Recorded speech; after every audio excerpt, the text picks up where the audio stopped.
नमस्कार, मैं Deepak Yadav the bold mic से आज हूँ रणवीर सिंह जी के साथ में, जो पैरा मिलिट्री के महासचिव जी हैं। जी। तो इनके कुछ मुद्दे हैं जो हम आपके पास तक पहुँचाएंगे। सर बताइए। जी, मेरा नाम रणबीर सिंह, मैं alliance all x paramilitary welfare association का जनरल सेक्रेटरी हूँ। अभी 2 दिन पहले एक खबर आ रही है मीडिया में कि भाई कर्नल राज्यवर्धन सिंह राठौड़, जो देश की आन बान शान है, जिन्होंने 2004 में मेडल भी जीता ओलंपिक एथेंस में सिल्वर, और अभी वो राजस्थान में कल्याण मंत्री हैं, सैनिक कल्याण मंत्री। और भी अन्य विभाग हैं, लेकिन मैं अर्ध सैनिक हूँ। पैरामिलिट्री को अर्ध सैनिक भी बोलते हैं। यस। ओके सर, उन्होंने कहा, जब उनसे पूछा गया कि भाई पैरामिलिट्री जवानों की पेंशन होनी चाहिए क्योंकि देश की चाक चौबंद चौकीदारी पैरामिलिट्री जवान करें। जैसा आपको मालूम, बीएसएफ के जवान को पहली गोली लगती। बिल्कुल लद्दाख में आईटीबीपी का हिमवीर बैठा है, बिल्कुल -40 पारे में।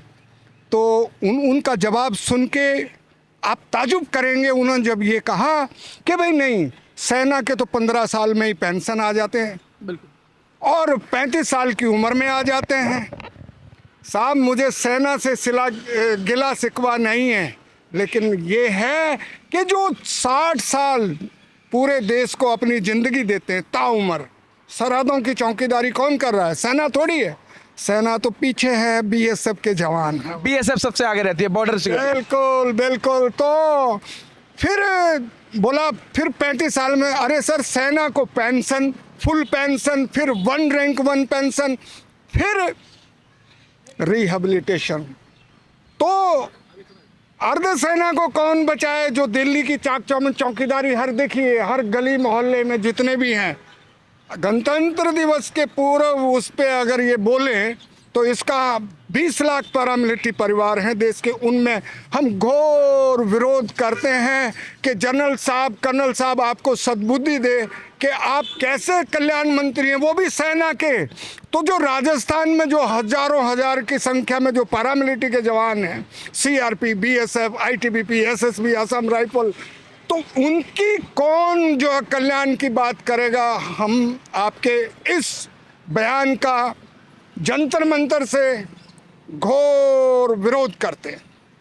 जैसा कि आप सुन रहे हैं कि सर का बहुत ज़्यादा जो फोकस है वो ये है कि आर्मी जो कि हमारी देश की सिक्योरिटी है वो पीछे रहती है। सबसे पहले बॉर्डर सिक्योरिटी जो है वो आगे रहती है, तो उनके ऊपर कहीं ना कहीं कम तवज्जो दी जा रही है अकॉर्डिंग जो हमारी आर्मी को दी जा रही है या जो अन्य फोर्सेस है उसको दी जा रही है।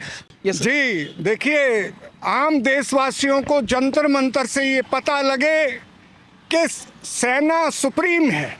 मैं उनकी बराबरी नहीं कर रहा, बट अर्ध सेना सुप्रीम, सुपर सुप्रीम है, क्योंकि आए दिन जवान देश के लिए जान कुर्बान करते रहते हैं।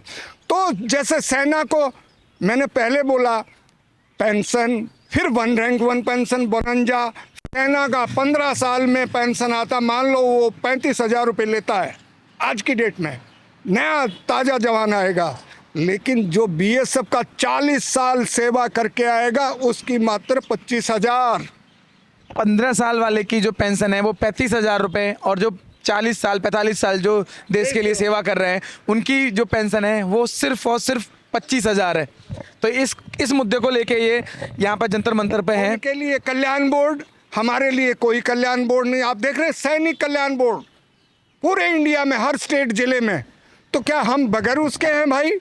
अब माननीय प्रधानमंत्री जी, बड़ी बात है कि वो दिवाली हमारे बीच में मनाते हैं। बिल्कुल। अभी उन्होंने 7th पे कमीशन लागू किया। हम चाहेंगे कि पैरामिलिट्री जवानों के लिए सेपरेट पे कमीशन बने और उनकी वेतन भत्ते में बढ़ोतरी हो। ऐसे हम आपके चैनल से और पूरे देशवासियों तक जाए कि भाई ये सौतेला व्यवहार और ये जो कर्नल राठौर ने जो बयान दिया उसका हम घोर मजम्मत करते हैं, कड़ा विरोध करते हैं। मैं नहीं, 20 लाख पैरामिलिट्री परिवार। Ranbir Singh, the voice of our sainik, Jantar Mantar. Thank you. बिल्कुल, thank you so much sir. आपके द्वारा जो भी हमें बताया गया है वो एज इट इज़ हम मीडिया के थ्रू आम जनता तक पहुंचाएंगे। और आपने अभी सुना है रणवीर सिंह जी को, और इनके द्वारा जो भी इनका इश्यूज़ हैं, मैं चाहूँगा भारत गवर्नमेंट से कि वो जल्दी से जल्दी उसको रिजॉल्व करे। Thank you so much. The bold mic, Deepak Yadav.